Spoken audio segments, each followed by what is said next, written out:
Hello everyone, this is Mr. Ram, obviously Mr. Martinez, and I'm going to be doing a lesson on Islam, history, values, and culture.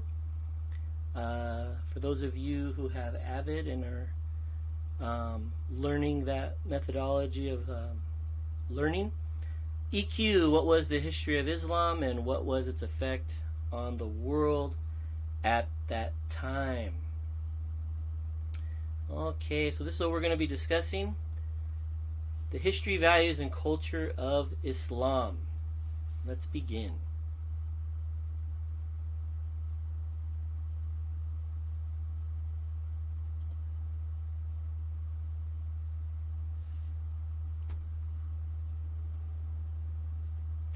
So what are we going to learn? It's always important to kind of figure out where we're going, what we're learning.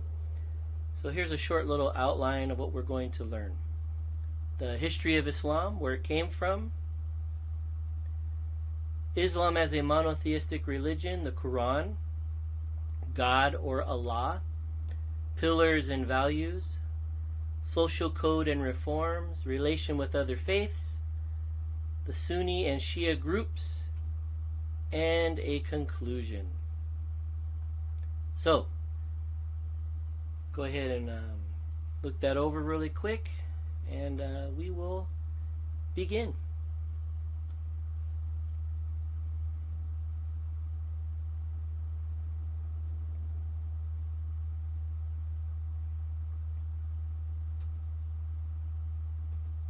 So let's look at Islam, where it began, what occurred. So first of all, the founder of Islam is a gentleman named Muhammad. Okay? And those of you who have been around people from the Middle East, maybe know people, there is a high regard and respect for Muhammad, such that it is an honor and a privilege to have Muhammad in your name. So you'll find a lot of people, especially in the Arab countries, where their name has Muhammad in it. It's very, very special to them. Born in 571 AD in Mecca, Arabia. So we're looking at about almost 600 years after the rise of Christianity. Obviously Judaism had been around for a very long time. I refer you to my history of Christianity and Judaism in the Roman Empire for background with those two belief systems, if you want to learn more. But this is an interesting time in Arabia. This is, Rome fell in 476 AD. The Byzantine Empire is pretty much in charge of this area, and this is the surrounding place where Islam began. Muhammad is a descendant of Abraham through Ishmael. We'll get into that on the next slide. But believe it or not, Jews and Arabs are related. A lot of people may not realize that, but they are, through Abraham. Some of the titles: he's called the Prophet, the Messenger, the Last Prophet. So very, very important for Islam. It's from the Quraysh tribe. One of the things that is unique to, I shouldn't say unique, but one of the things that is interesting in regards to the people of Arabia is they also had tribal governments, grouped themselves as tribes. And I'll refer you to my other video on the Arabian Peninsula, which goes into this a little bit more. Their holy book is the Quran, which is derived from reed. I'm going to get into that. Muslims believe it was given by the angel Gabriel to Muhammad. Gabriel would give messages to Muhammad, and he would just speak them, and people would write them down. Muhammad could not read or write, so for Muslims, this is a divine message given by Gabriel. And I want to keep this in mind. This is a historical history of Islam. I'm not going to get into whether or not it's true or not true, or is this even possible. That's not the purpose. The purpose is for people to understand what Islam is, where it came from, how it developed, and how it has affected the world since. Those other issues, that would be more in a philosophy class, maybe even a debate class, debating different religions. But the purpose here is just to learn the history. And if a person believes it, they believe it. If a person doesn't believe it, they don't believe it. That's what our job here is. And also, want to remind people that having respect for people's beliefs is very important. You can completely disagree with someone, but be respectful about it. There are people who are Muslims, and it's their life, it's who they believe, it's what they believe. Respect. You can completely disagree, you can think it's not true, but have respect. Very, very important. Sunnah, the book of teachings Muslims live by. We'll get into that a little bit later. Alright, so here we have a nice family tree that delves into the family of Muhammad, as you can see right here, Muhammad. But here's the part that's important. Abraham, Ishmael, Adnan. Abraham, Isaac, Jacob, 12 tribes, nation of Israel. Here's what happened. And I'm not going to go too in depth, but the story goes, God promised Abraham that he would have many descendants, sand of the sea. And he told Abraham, leave your land, go to a different land. Abraham left. Now he was very old. His wife also was very old, past the years of bearing children. So for him to have a child, much less descendants, would have been a miracle. So years go by, nothing happens. And as was the tradition back in this time period, people had surrogates to have children. If you couldn't bear children, you would have someone else have the child, and then you would take the child as your own. Much a similar way as Pharaoh's daughter with Moses. Obviously, she didn't have Moses, but she took Moses as her own child. Well, Abraham's wife Sarah decides, hey, I'm not going to have any kids. I'm way past the age of bearing children. Take my Egyptian servant and have a child with her, and that'll be my child. Well, that's Ishmael. Okay? Now, in the scriptures, the Bible, Old Testament, Ishmael is not the child of promise. Many years go by, I think it was 15 or 16, and God does not speak to Abraham. And one day God appears to Abraham and says, hey, I'm going to give you a child. And Abraham's like, let it be Ishmael. May he be the child. And God goes, no, it's going to be from your wife. And a year after, Isaac was born. And of course, Isaac has Jacob, and Jacob has all his children, and becomes the 12 tribes of Israel. So here's the dispute. Okay? In Judaism and Christianity, Isaac is the child of promise. In Islam, Ishmael is the child of promise. There you have it. That's the big conflict. Who really was the child of promise? Now, the reason why Muslims believe Ishmael is the child of promise, that's what it says in the Quran. And Jews and Christians go, well, that's wrong. It's supposed to be Isaac. And this is one of the big modes of contention that occurs. So, next time you're watching the news, you see the Middle East, all the things happening, just remember Ishmael and Isaac were half-brothers, both children of Abraham. Maybe they should rethink the conflict. Not going to get into who's at fault, what have you, but oftentimes in family life this happens. So there you go. Abraham, Isaac, Jacob in the Hebrew scriptures and the Christian Bible. Abraham, Ishmael, Adnan in the Quran. Alright, let's move on.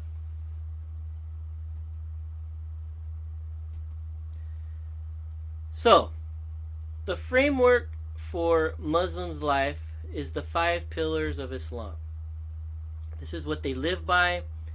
This is how they practice their faith. And there's 5 items they have to do. Okay? They're essential practices, if you will. So the first one is the declaration of faith. I refer you again back to my History of Judaism and Christianity video. It talks about how the Jews have their declaration of faith. Hear, O, it's called the Shema. Hear, O Israel, the Lord our God is one. You should love the Lord your God with all your heart, mind, soul, and mind. In Christianity, Jesus takes that because he was Jewish. Someone asked him, what's the most important commandment? And he goes, Hear, O Israel, the Lord our God is one. You shall love the Lord your God with all your heart, soul, mind, and strength. He had strength. And the second is like it, love your neighbor as yourself. On these are the law and the prophets. So Jesus says, if you're going to fulfill the law, it's love God first, love your neighbor as yourself. Well, Islam has a declaration of faith as well. And it happens to be, there is no God but Allah, and Muhammad is his prophet. And oftentimes when you hear Muslims speaking, praying, this is what they're saying in Arabic. Okay? So that's their declaration. One God, and Allah, his name is Allah, Muhammad is his prophet. Now, here is where there's a distinction between Jews, Christians, and Muslims.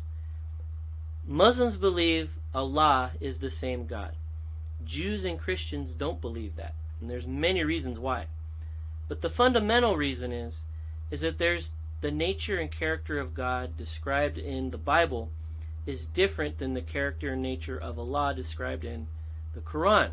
One of the biggest differences is in the Bible, God can be known. You can know God personally. In Judaism, it's by keeping the commandments. In Christianity, it's by faith alone through grace, by grace alone through faith in Jesus Christ, you can know God. Islam doesn't believe that.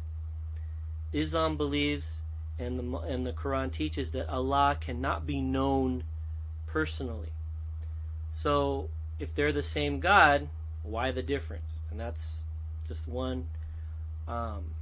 Another difference is in the Bible, God describes himself as unchanging. I'm the same yesterday, today, and forever. But in the Quran, Allah changes. So, clearly, it can be said that there is a difference. Now, this doesn't mean people should argue or have conflict. It just means there's a difference. So, let's continue. Prayer. Muslims pray 5 times a day, facing Mecca. They believe it's a direct link between the worshiper and Allah. There's no authority or priesthood in Islam. Anybody can lead prayer. Anybody can lead the mosque. There is an imam. We're going to talk about that later.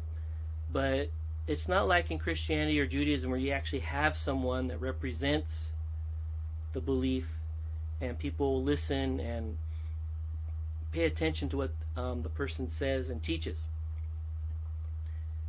Okay? So next is zakat, or giving. They're supposed to give charitably. Everything belongs to Allah and it is held in trust by humans. And they're supposed to give at least 2.5% to the needy. Now, when you study West Africa, and this will be coming up in our course of study, you're going to find a gentleman named Mansa Musa who goes on the Hajj to Mecca and brings his 2.5%. And there are many historians who believe that Mansa Musa was considered the richest person ever. And there are other YouTube channels that discuss this more in depth. I'm not going to discuss it that much in depth, but it's pretty fascinating. So, declaration of faith, prayer, giving. The next thing Muslims do is fast from sunrise to sunset during the month of Ramadan. And they do not drink liquid or eat any food all day. In the evening, they can eat again. And I remember one of my professor in college, who is considered one of the experts on Islam in the world, spent over 20 years in the Sudan. He used to joke that people would not eat or drink all day, and then in the evening they would just load up on food and liquid for the next day. So he was a very interesting guy, but in a good way. So fasting. Now for Jewish people, fasting is a little bit different. Usually if a Jewish person would fast, it's because of repentance or something bad has happened. It's basically showing God how sorry they are for the situation, how bad it is. In Christianity, people fast through prayer to help people become saved, to thwart the plans of the enemy, and so on. So very different rationale for fasting in Judaism and Christianity as well. And then I alluded to this, the pilgrimage or the Hajj to Mecca, Arabia, only those who can. And this is something, if you're a Muslim and you live in an impoverished area, you can't make it to Mecca. Allah understands, according to the Quran, but you should at least try. That's the goal. You can get there, you can. If not, but these are the 5 things that, or pillars, that Islam has, that a Muslim follows, and very, very interesting. So, and, not in a bad way, but so make sure you have this and understand this. Now, there are 2 main groups of Muslims. What are they and how did they develop? Okay, 2 main groups of Muslims. And here they are, the Sunni and the Shia. You always got to be careful when you pronounce the second one, because, yeah. So, Sunni. Sunni is a Muslim who supports the caliph elected to succeed Muhammad. A caliph is an elected leader. When Muhammad died, he didn't give directions on who or how a successor would be chosen. So they had to come up with one. So there's a group, the Sunni, who say, we elect someone. 90% of Muslims are Sunni, the vast majority. They follow the Quran and the Sunnah as we have them today, and as interpreted by the Sunni scholars. So there are, like in many beliefs, there are scholars who study these things and learn them. Then there's the Shia. That's a Muslim who supports the descendants of Muhammad as his true successors. So they believe it has to be a blood relative, and they were really big on Ali as being the next caliph after Muhammad died. But the Sunni were like, no. And since they're the majority, they went out. It came to be a group in AD 680. They believe in the Quran and the Sunnah like the Sunni. However, they place Ali very high as a holy figure and think mainstream Islam discriminated against him. So, even amongst themselves, there's conflict. Okay? But the majority of Muslims are Sunni. Shia are 10%, mostly in Iran, Iraq, and Lebanon. Obviously, this fluctuates, but that's the general idea. So the Sunni and the Shia are the 2 groups of them. There's 2 other groups too, but we're not going to get into them. It's a little more in depth than at this level of learning. But if you want to do research, the Dervishes is another group, and there's one more that is more of the, I guess, the spiritual, more feeling-oriented group. So, there you go. So now, Islam as a monotheistic religion. Islam believes in one God, monotheism, mono meaning one, theistic, theo meaning God from the Latin. Judaism is a monotheistic religion. Christianity is a monotheistic religion. Although people get all hung up on the Trinity, but that's another discussion. But Islam is a monotheistic religion. Let's look at it. Islam means surrender. It's related to salam or peace. Islam is also a code for social conduct. And this is what is interesting about Islam. The Quran plus the Hadith equals Sharia law as interpreted by Islamic scholars. Unlike other religions, Islam actually has its legal system embedded in its beliefs.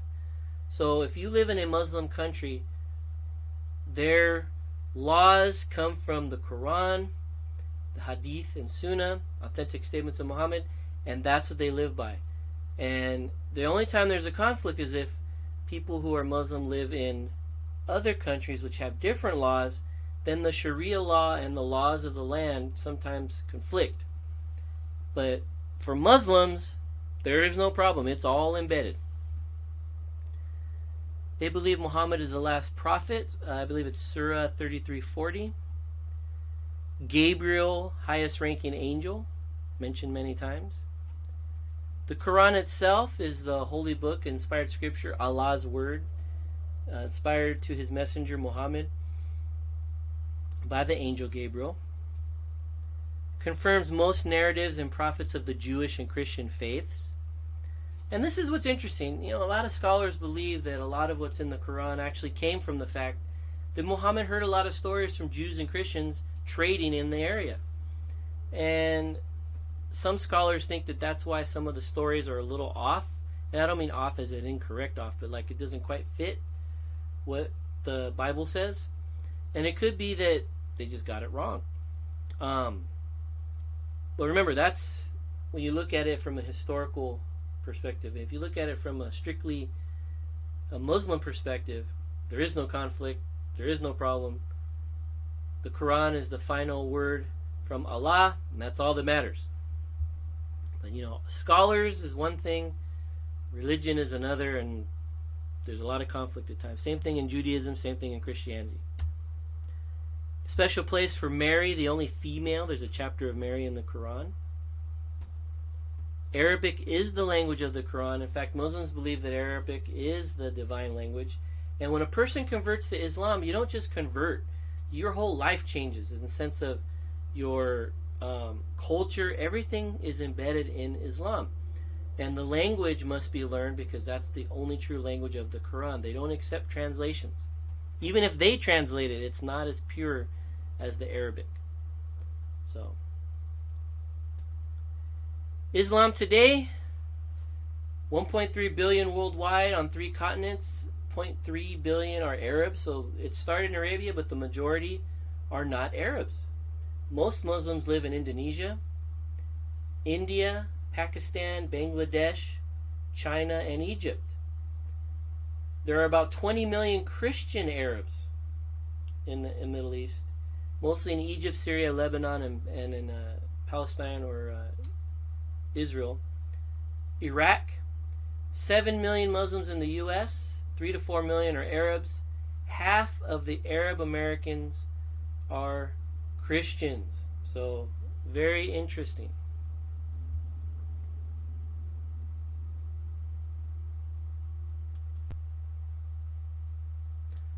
Alright, so I hope you enjoyed this lesson on Islam.